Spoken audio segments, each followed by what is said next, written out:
Once you have an image with your ideal model and background, it's time to introduce your product. Click the Try-on button, located beneath the Shoot button.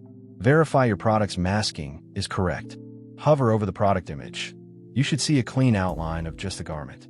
Follow our tutorial on Easy Product Masking in Caimera to learn how to correct this mask. To introduce your product, either use an auto mask or manually draw a mask over the area where you want the product to appear.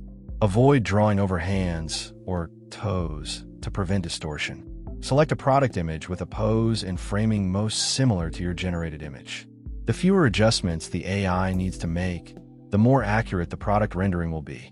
Click Apply a few times to select the best layer, then compare the results for optimal product accuracy.